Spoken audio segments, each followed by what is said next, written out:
အားလုံးပဲမင်္ဂလာပါကျွန်တော်ဒီတစ်ခေါက်မှာမစ်ဆက်ပေးမယ် channel ရတော့ကလောမျိုးမရှိရက်ကွယ်ညီဖျားလမ်းမကြီးအနီးမှာတရှိတဲ့မြေက1.1အကျယ်ပေါ်မှာတိဆောက်ထားတဲ့ကိုပိုင်တီးတန့်အရာဝင်းလေးနဲ့ကျွန်တော်မစ်ဆက်ပေးနေခြင်းဖြစ်ပါတယ်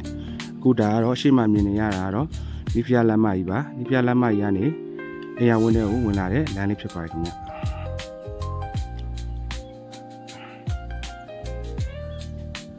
ဒါကတော့ကျွန်တော်တို့အရာဝင်းလေးတွေကိုရောက်ရှိသွားပြီဖြစ်ပါတယ်လမ်းကွန်ကရစ်လမ်းခင်းထားပြီးသားပါပရတိုင်းခထားပြီးသားပါရေမီအကုန်တွေ့တန်းထားပြီးဖြစ်ပါတယ်အသစ်အိမ်လာဆောက်ပြီးတော့နေရှင်တဲ့များအတွက်အရန်ဆင်ပြေပါတယ်ဒီမြေကွက်ရဲ့အတကြကြတော့ဒီကပေါ်မှာပေါ်ဆောင်ထားတဲ့မြေကွက်ခုနှစ်ကွက်ကိုတစ်ကွက်ဝယ်ရုံနဲ့ခုနှစ်ကွက်လုံးပိုင်ဆိုင်ရမယ်အနေထားဖြစ်ပါတယ်မြေကွက်ကကြည့်မယ်ဆိုရင်ခုလမ်းမြင်နေရတယ်ထင်းရှူးတောင်တန်း view တွေကိုမြင်ရမှာဖြစ်ပါတယ်ပြီးတော့ကျွန်တော်မြေကွက်စိတ်ထားတဲ့တစ်ကွက်ချင်းစီကိုကျွန်တော်လည်းပြသပေးပါမယ်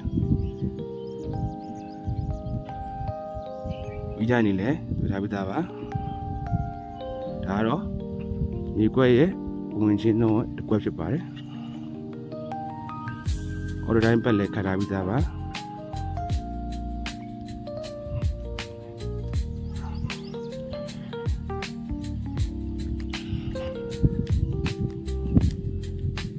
ဒီပင်ဒီထားလဲဒီပါတယ်ဒီပြင်စရာမလိုပါဘူး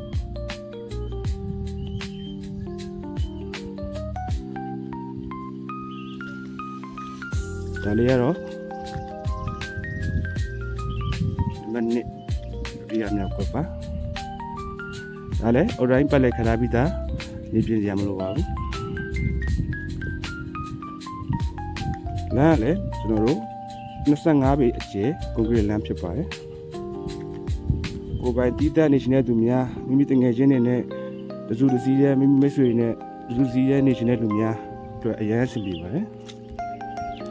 ဒီကွက်တန်းကတော့သူကမြေခက်ဆောင်းဆောင်းလေးဆိုတော့ကွက်တန်းကတော့ view ပွင့်ပါတယ်ရေမီစိတ်ပူကြမလို့ပါဘူးအကုန်တွေ့ထားပြီးသားပါနောက်ဆုံး wifi မှာတွေ့ထားပြီးသားပါအဲ့တော့3ကွက်မြောက်ပါ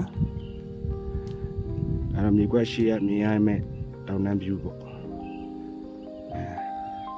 ဒီကွက်လေးကတော့၄ကွက်မြောက်ပါဒါလေးကတော့နည်းနည်းပိုကျယ်တယ်ခင်ဗျအောက်ချမ်းပေါ့ကဲပြီးရင်ကျွန်တော်တို့အပေါ်တက်ပြီးတော့ကျွန်တော်3ကွက်ကိုထည့်ပြပါမယ်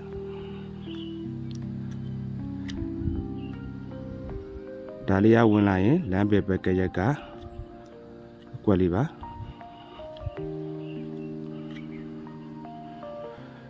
ကားလမ်းကလည်းသူကကြဲလေးလို့ထားတော့အဆင်ပြေခင်ဗျ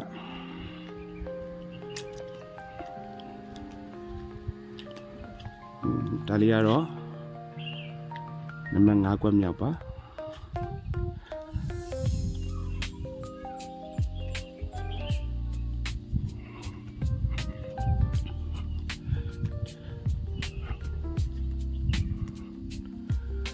ဒါလေးကတော့6ကွက်မြောက်ဖြစ်ပါတယ်စုစုပေါင်းကသူကအိမ်ဟာတီးတန့်လေးထဲမှာဆိုတော့9ကွက်ရှိရဆိုတော့ကွက်ကိုဝယ်ပြီးရင်းနှီးမြှုပ်နှံထားမလားကျန်တဲ့ကွက်တွေကိုကွက်ကိုပြန်ဝယ်ပြီးတော့လည်းပြန်ရောင်းလို့ရပါတယ်မိမိလိုချင်တဲ့နေရာအကွက်ကွင်းကိုယူထားပြီးတော့ပိုနေတဲ့ကွက်တွေကိုလည်းပြန်ရောင်းလို့ရပါတယ်ဒါလေးကတော့9ကွက်မြောက်ဖြစ်ပါတယ်ဒါလေးလည်းကျေပါတယ်သူကမြေရလည်းထူးပြင်ကြမလို့အကုန်လောက်ထားပြီးသား retaining wall တွေလောက်ထားပြီးသားရေမီရောက်ပြီးသား wifi ရောက်ပြီးသားဖြစ်ပါတယ်တိတ်ဆိတ်တဲ့ရောက်မှာတရှိပါတယ်ကလောမျိုးမှဈေးကိုလည်းကားမြဲဆိုရင်9မိနစ်တာလောက်ပဲသွားရမှာဖြစ်ပါတယ်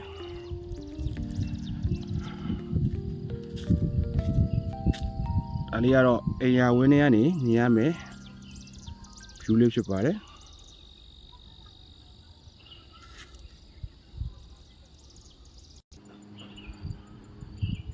ဒီမြေကွက်ရဲ့စာရစာတန်းနေထားနေရတော့မြို့မြေပုံစံ105 ကရန်16ရန်နဲ့ထွက်ထားပါတယ် ကျယ်ဝန်းအားဖြင့်က1.1 ဧကအကျယ်ရှိပါတယ်1.1 ဧကအကျယ်ပေါ်မှာဖော်ဆောင်ထားတဲ့မြေကွက်9ကွက်ရှိပါမယ်တစ်ကွက်လုံးဝယ်ရင်9ကွက်လုံးရရှိမှာဖြစ်ပါတယ်နီးဖျားလမ်းမကြီးကနေဆိုရင်ပေ200အကွာမှာကိုပိုင်လမ်းလေးနဲ့ဝင်ရမှာပါပြီးလမ်းပေကျယ်ပါတယ်25ပေကျယ်ပေါ်မှာတိစောက်ထားတာဖြစ်ပါတယ်ဟုတ်ဒီမြေကွက်လေးကိုစိတ်ဝင်စားလို့ဆက်သွယ်ရှင်နေဆိုရင်တော့ကျွန်တော်ရဲ့ဖုန်းနံပါတ်ကိုတိုက်ဆက်သွယ်မေးမြန်းနိုင်ပါတယ်အားလုံးကျေးဇူးတင်ပါတယ်ခင်ဗျ